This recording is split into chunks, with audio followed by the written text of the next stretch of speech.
Alright, welcome ladies and gentlemen to the multiverse, wherever you might be listening, on this earth, some parallel earth, or even some place that, you know what, we have the comics but don't have the videos, or vice versa. If you don't have the videos, well, then you're not watching this clearly.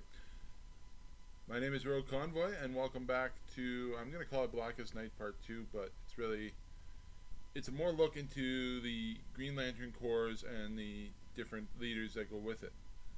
Now, when I say Green Lantern, I mean the literal Lantern Corps, or the emotional spectrum that follows with it. So today, I'm going to lead with this, and we will go from there. With blood and rage of crimson red, ripped from a corpse so freshly dead, together with our hellish hate, will burn you all. That is our fate. So you may be wondering to yourself, what is he going on about? Well, so over the past, or like last week I mentioned, we're going to talk about different Lantern Corps leader each week, and we'll go from that perspective, and then we'll talk about something else later on. So this week we're going to talk about the Red Lanterns, or the Rage monsters that we know as the Red Lanterns. And we're going to talk about their leader Atrocitus. Trust me, I couldn't say it to begin with, and I had to use Google Translate 6 or 7 times before I finally said, okay, my brain can process this.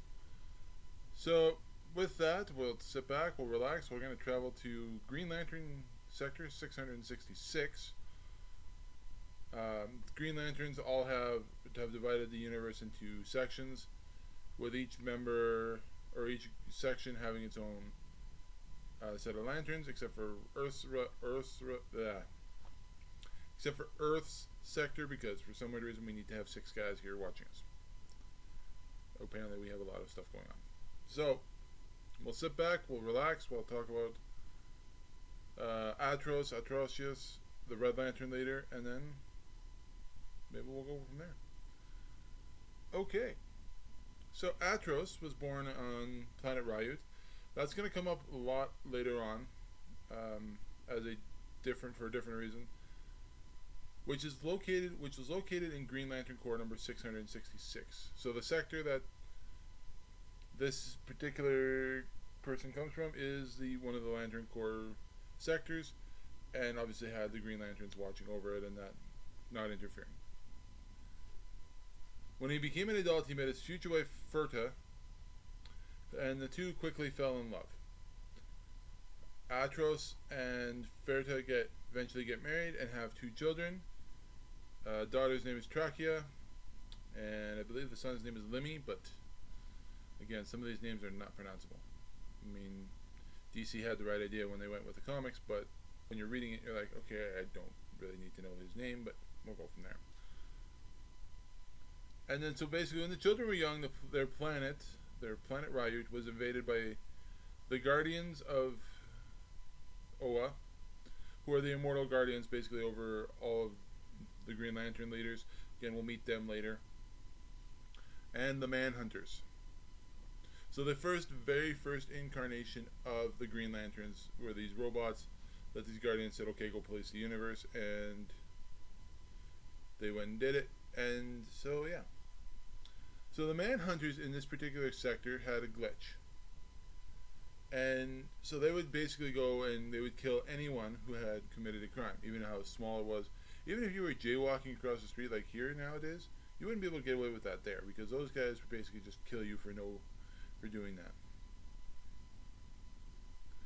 And then the Manhunters, these robots that are supposed to be there to protect the innocent but take down the guilty, eventually broke down and they started killing everyone. So everyone was basically getting killed because these guys couldn't. Obviously, there was something with the programming and whatnot. Atros and the family happened to be caught in the middle of the massacre, and basically his entire family was killed. So he was not dead. He didn't die, but the family obviously did, and that's basically where he goes. And he's been taken over by his grief and his rage, and he basically fought against the Manhunters and burned the entire planet down, killing the Manhunters in the process. Let's call that what that is. So after everything was all said and done, Atros was found by 4 other creatures stuck on his homeworld. So even though he managed to take everything down in the process, there's still 4 survivors as well. These creatures were the only other survivors of the massacre caused by the Manhunters. These creatures also wanted to hold the Guardians responsible for everything that happened in the sector, as did Atros. Again, I'm not going to pronounce any of these because it's hard enough. Qull, Roixeaume, Orphram, and Dal. Let's just call it what it is. We'll just call them Dal. If you need to look this up, I will put them in the description and you can try to pronounce them as your own. Were the other survivors? The 4 recruited Atros to join them for vengeance. They saw it, and the 5 of them became known as the 5 inversions. So these 5 basically go around to terrorize everything, and to God, they get there. The 5 would fight with the servants of the Guardians for many centuries. So these guys are obviously immortal, or just have enough time to slow down their aging that they, and they would use blood magic. So, you see this in a lot of shows where they're talking about, oh, you can't use blood magic because it's evil. Yeah, this is not the case of it. This is fighting back from Guardians. The 5 eventually created the Empire of Tears, which they ruled from Yzmalt. That's what I'm going to call it. Again, a lot of these things that DC has put in here is not pronounceable. Well, if you're reading it and you try to pronouncing it, I think they put it in there so that you can try to pronounce it, but good luck.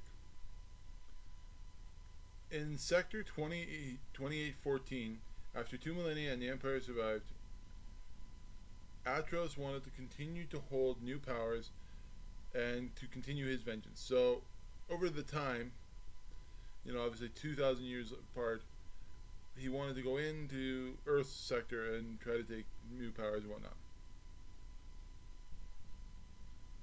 Atros mesmerized, I'm just going to call her Roy, and you can, again, I'll put this in the description, you can sort this out, into giving him more powers with the blood magic, and after that point, he kidnapped and killed one of the Guardians, using their blood to see the future, where he was standing over the corpses of his comrades on Yzmalt. So basically, he's killed one of the Guardians now, he's taken their blood, he's seen the future as to what's going to happen, and then he, uses the blood to see what's going to go on.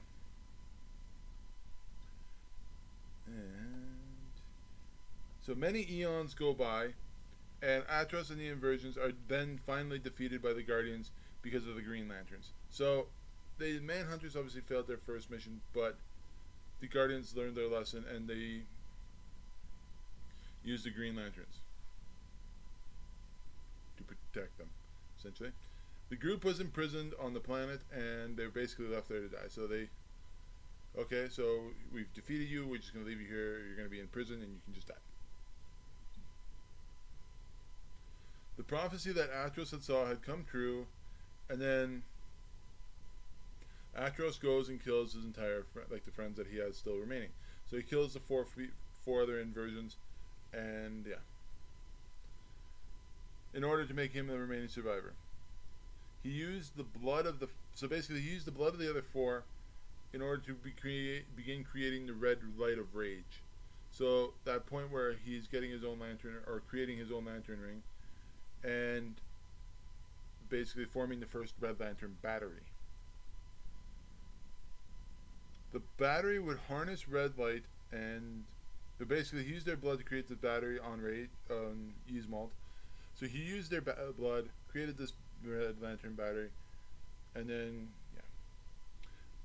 the battery would harness the red light and refill the rage of the lantern who needed it. So again, Atros is the first ever Red Lantern. We know that from the experience of this, and he basically is the first one to create the Red Lantern, saying, okay, here it is.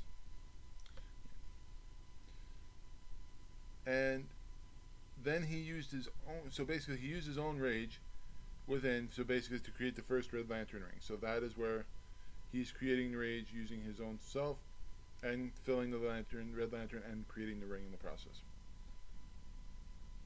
The ring would allow him to direct the rage he felt into light, and thus replaced his heart. So basically, Either his heart died or something. I couldn't figure that out. And basically, he's using the Red Lantern ring as a force with his to focus his rage upon his enemies.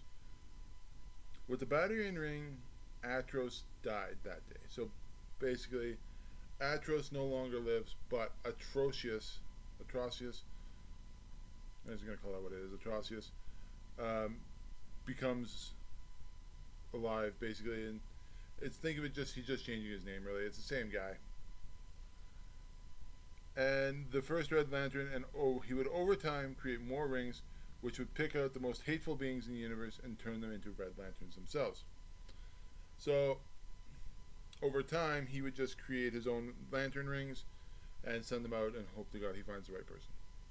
So with that, we've kind of discussed a little bit about Atrocitus, the guy that's basically a Red Lantern himself, the first ever Red Lantern, and who travels around with a blue cat.